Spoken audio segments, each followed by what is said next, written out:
What's the role of stem cells or exosomes in today's landscape of regenerative medicine? I'm Joya Vanderlaan, and one of the things that I do at our practice, Nourish House Calls in Illinois, is regenerative treatments. One of those things are stem cells or exosomes, Wharton's jelly. Those are some of the regenerative products that we can use. The field of regenerative medicine is advancing so quickly, which is an amazing thing, but it can make it really hard to keep up, especially as a patient or a consumer, on what are the latest things. So you may have heard the term stem cell, and technically that's not exactly the right term for them. We're not really injecting cells that are turning into themselves other cells. So we're not injecting stem cells that are turning into your cartilage.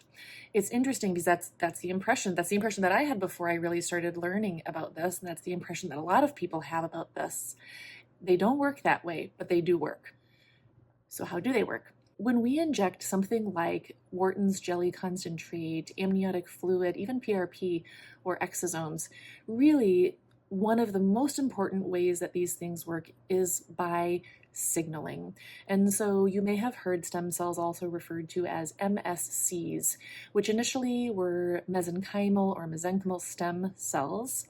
Then they changed that to medicinal stem cells. And then I believe the latest iteration on that now is medicinal signaling cells. So there you get that signaling word where we know, okay, so really this is not those stem cells turning into my own cartilage.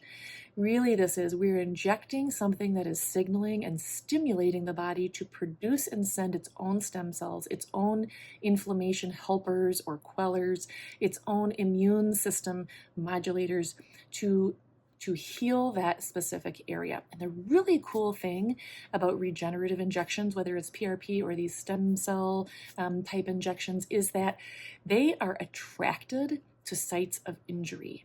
And they're smart. And thankfully they are. We were created so miraculously. And so they actually are attracted to sites of inflammation and injury. So in a sense, no matter where you inject them, many of those cells are going to make their way to sites of injury or inflammation or damage and cause healing there.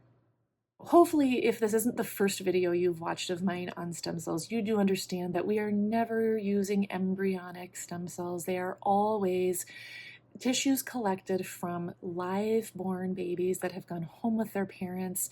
So to my mind, there is no ethical issue there. These mothers have consented to allowing the labs to use tissue that would otherwise be thrown away. The placenta is thrown away, the cord is thrown away, and instead now we can use these to really enhance and enrich people's lives.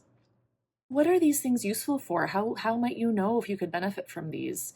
Well, if you're somebody especially who has arthritis or joint pain, muscle pain, tendinitis, any kind of inflammation that's really not going away, you may be a really good candidate for that. One of the problems with inflammation, while short-term inflammation is really good, that's part of the ways that our bodies heal, longer-term inflammation actually is causing more damage and pain. So one of the things that these stem cell injections can do is actually turn up or down or modulate the inflammation such that it switches to more healing types of inflammation instead of that damaging, painful type of inflammation in joints, in tendons, even in muscles and other areas. It's so interesting. These therapies can even be used in things like spinal cord injuries, neurodegenerative diseases like ALS and multiple sclerosis, all sorts of things. And because it modulates inflammation and autoimmunity, immunity, it can be useful in those cases certainly as well. Now, oftentimes it's not first-line therapy, and they're not therapies that should be used alone. You're not going to do nothing else and just do stem cell therapy and expect it to have as powerful an effect. It's usually used as part of a treatment plan, but really is powerful in enhancing the results of that treatment plan. And then cardiovascular disease. there's so much hope here. There are studies now showing that we can repair cardiac tissue with stem cells, for example. So now I don't do those injections in my practice, but we can even give stem cells IV, and we do that in our practice. I'm not injecting into the heart, don't worry. But we can inject stem cells IV, and remember, I said those stem cells are attracted to sites of injury, to sites of tissue damage, and that's exactly what a heart attack is a site of tissue damage. Anything we do has got to be safe, right? And that's first and foremost. On our website, there's a lot more information about the safety of these injections and the products that we use. We are very selective in which labs we will get our product from. There are certainly cheaper products out there, and we just do not use them because I am not confident in the quality or the processing procedures that the lab has for certain products. So I am very selective which labs I will get my stem cell or exosome or amniotic fluid Morton's jelly products from. This, as I said, is an emerging field, an ever-expanding field, tons of research being done. You can look on PubMed, but that is to say, if you have something going on right now that is not yet maybe studied for stem cells, I would say there's really very little downside, aside from the cost, of course, of trying stem cells and seeing if this could help you, especially if you've been through other treatments that have not worked. And that's the case for a lot of the patients that I see.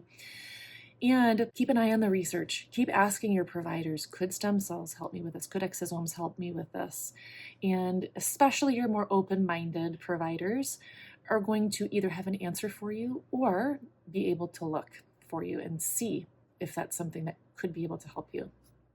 So if this sounds interesting to you, it sounds interesting to me, I love this stuff, and you think that you may have something that could be benefited by stem cells, I'd love to talk to you. I love helping people, and I especially love helping people when they haven't found help anywhere else. That is just one of the most gratifying parts of what I do.